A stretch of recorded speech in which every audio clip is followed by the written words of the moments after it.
Hi, friend. It has been a long time, hasn't it? And I'm really excited because this podcast is not what it used to be.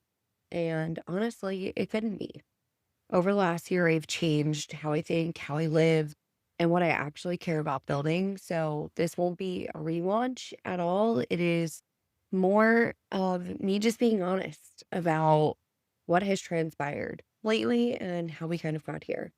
So some of you listen to this podcast for years. I'm talking this podcast has existed now for 3 years as Milk and Honey.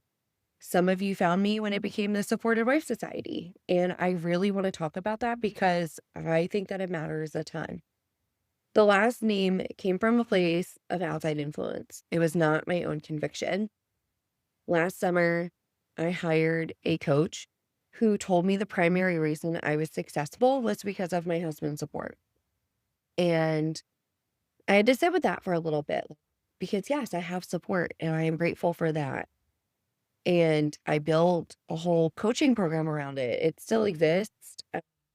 I mean, I don't actively coach in it anymore. It just, the modules exist. If you ever want them, just shoot me a message. I don't know. You can have them for like $50, $100, something like that. Um, there's a lot of training in there and it's good training, but I felt like I had to dissect my marriage. And I also had to sit with the fact that they said the only reason that I was successful, the only reason I could volunteer and show up to these events and do the things that I'm doing is because I had a supportive husband. And again, I'm so grateful for Glenn and everything, but support is not the source, right? It's not the reason I have vision or standards or the drive to build something.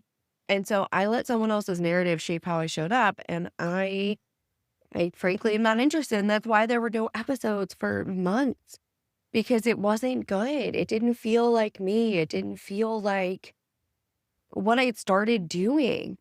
Milk and Honey started as a place to talk about leadership for women. And it was really interesting to sit in this place where, I mean, it was not just like one, it was like a panel of coaches who told me that my success was based upon my husband. And these were all very successful women in their own right. It felt like I was downplaying who I am a little bit. And it just didn't feel good to me. It didn't feel right. And so really I had to take a step back out of integrity, out of alignment. I couldn't build something that didn't feel good to me.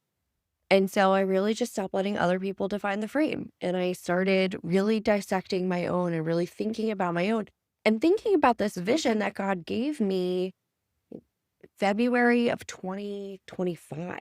I was not feeling aligned with the company I was a part of. I felt like I had lost myself. I had lost my voice. I had lost who I truly was. And God gave me this vision. And when I took that vision to a coach, told me it was the dumbest thing ever. And a couple of weeks ago, I was sitting on a call with my podcast coach and my friend who helps me with Pinterest. And I was just like venting about this sort of situation and how frustrating it was. And, here I am doing really cool things. So if you guys don't follow me on social media yet, you should. I'm a really fun time. But I'm in graduate school right now, getting my master's in public administration and a graduate certificate in nonprofit leadership and management, all those kind of fun things. And the college offered me a job as a research assistant. So, which is really cool. I just want to say, like, I'm not paying to go to school and they're paying me actually to go to school. So I'm literally getting a degree for free and I'm actually making money to get a degree, which is wild. Um, but my advisor and I are doing research right now. We're looking at publishing multiple papers in a matter of one semester on subjects that don't exist yet, like on research that hasn't been done yet. There's solutions to the problem already happening, but nobody's quantified and done their research on it, and we are. So I say all that to say, like, none of that came from my husband. Okay. And so I stopped sort of thinking in content and started thinking in systems, right? I started paying attention to how people are building influence and how they're perceived and what creates long-term impact. And I've always been told that my number one skill set is networking. They're like, I don't understand how you're so good at, just meeting very influential people and building relationships with them like instantaneously. Kind of like that is a skill that you seem to have. And it's afforded me a lot of opportunity. But the thing is, it's not just the conversations. I have to back up the work that I say I'm capable of doing. And so I realized when I looked at what's actually happening in the world and the world outside of social media, because I've really been kind of off of it, right? It's not about posting more. It's about building something that means something on my own terms. So, welcome to the well-lived society. What we're going to talk about is leadership and reputation and intentional living, and not as ideas, but as something you actually live out in your day-to-day life. Because my thought and feeling is how you steward your home is how you're going to steward everything else, right? So how you manage your time, how you take care of your space, how you host, how you show up, how you communicate. That is not separate from leadership. I think it is leadership. And that standard, it comes from inside of you, not necessarily who's next to you. Now, I do think that being in the room with certain people helps, but I'm just going to be really honest. Like, I host a pretty fancy Thanksgiving and Christmas. I'm breaking out the real silver. We're using the fancy china.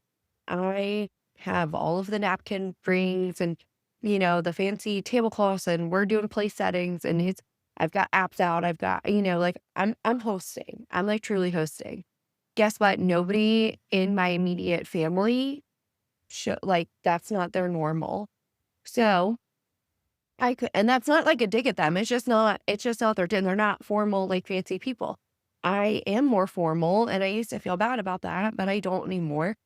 And so it's really interesting because the first time I like really hosted in our home, everybody was like, oh, like I didn't realize it was so like fancy, but now they come to expect it, right? Their standards raised because my standards were high. I did not change who I am. I did not change what matters to me. Hosting to me is a leadership skill. Knowing which fork to use at a dinner. I had dinner in January with a bunch of congressmen. Guess what? You better know how to use the place setting. You better know some proper etiquette. And etiquette is something I've always been passionate about. I just found a book the other couple of weeks ago. We were like cleaning out the garage, and I have Tiffany's Table Manners, and I think I got that book like 15 years ago, maybe. Etiquette matters to me, and to me, that's leadership. And again, that's how you show up in your home, even when nobody's around. It's how you're leading yourself, how you're leading the people around you, and then what are you doing with the influence, with the connections you're making, with the work you're doing. So I'm not going to give you surface level routines or aesthetic advice. I care about why you're doing what you're doing. I care about whether you actually understand the systems you're participating in and then what you're choosing to do about them. Because I have seen firsthand what happens when you outsource your vision to somebody else's opinion. And I'm not interested in that for myself or for you. And so every week we're going to take an idea. I'm going to break down the problem. I'm going to talk about what's actually going on underneath of it, and then look at what it means to live differently. So this is for the woman who knows she's capable and she's not interested in just consuming information. You're not going to, favorite a podcast or a TikTok video and say, I'll do that later.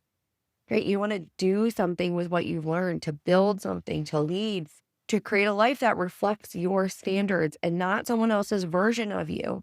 You want to make an impact in your community. You're seeing things in your community that probably irritate you right now, and you want to do something about it.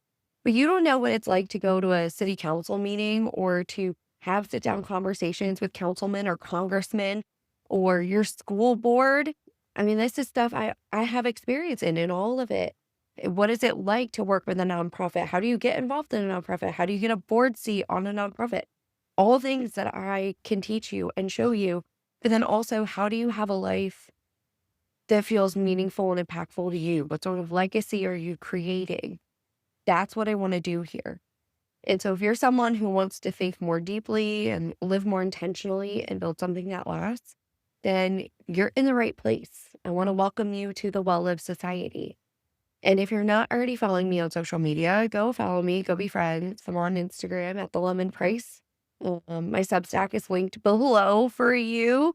So you guys can grab the Substack go check out Substack. I put out a free article every week. And then I also put out a paid one every week.